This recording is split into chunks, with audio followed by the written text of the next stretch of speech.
So I want to talk about why men of this generation are scared of women. And I think it has to do with a bunch of reasons, and I'm going to go into it. But number one, dating apps has made it so that men do not have to risk anything to go on a date with women. Back in the day, you used to have to at least go to a bar and risk rejection in front of your friends or embarrassment or any sort of thing like that. Now it's just guaranteed. Men can go on an app and just swipe, and if you match with them, they know that you at least have interest in them, so there's literally no risk. Really? Nothing to risk? Let's talk about what dating apps actually cost men.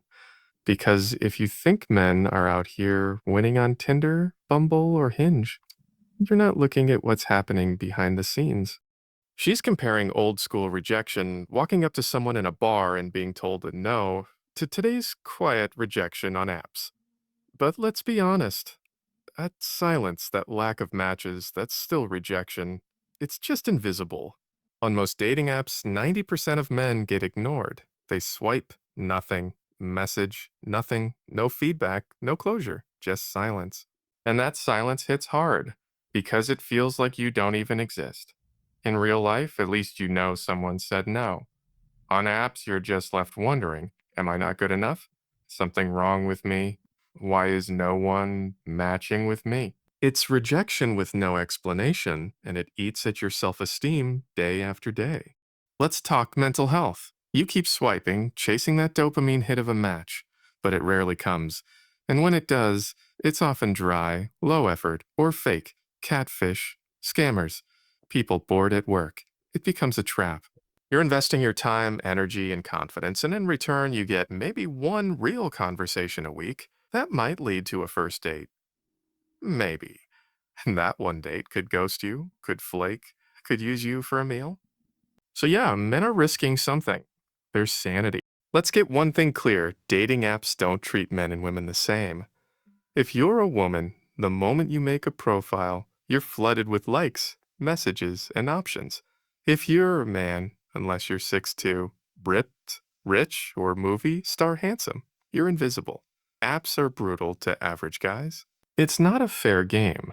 It's a marketplace of hyperinflated value, where a small group of men get all the attention and the rest are just background noise. And let's not forget the money. Dating apps charge men for everything.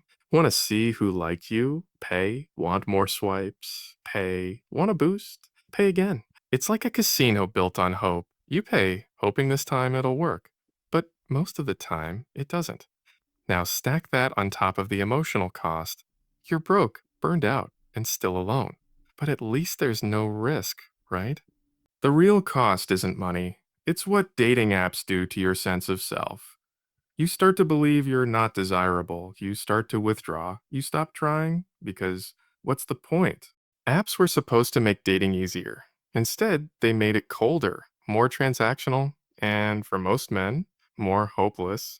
So, dating apps aren't risk free. They're just risk in disguise. 1,000 rejections with no closure, endless swipes that lead nowhere, and a slow grind on your confidence. But here's the part no one tells you. You don't have to stay in that game. You can pull out. Rebuild your confidence offline. Focus on yourself, your health, purpose, finances, friends. Because once you stop handing your energy over to apps that don't care, you take the power back. You stop being the one chasing. You start being the one who chooses. Dating apps made men think they had nothing to lose. But now you know the truth. You've been losing yourself. Take that back. If you've ever felt this, the burnout, the frustration, the silent rejection, share your story in the comments section. And trust me, you're not alone.